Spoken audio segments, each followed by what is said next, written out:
مرحبا شباب، شلونكم؟ شلون الصحة؟ ان شاء الله بخير. اليوم عندنا هذا المنتج لزيادة انتاج البيض كافة للطيور، يعني البطوط، الدجاج، الحمام، الكناري، المغرد، طير الحب، زيبرا فينيش، كل انواع الطيور.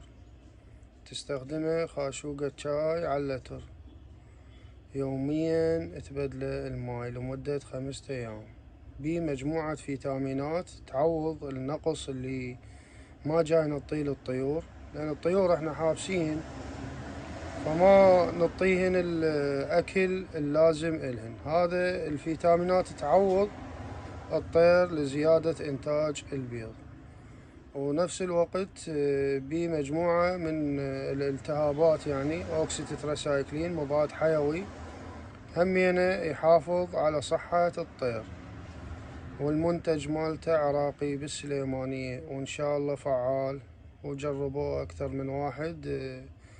الحمد لله، يعني عندهم إنتاج بيض، والله يحفظكم إن شاء الله.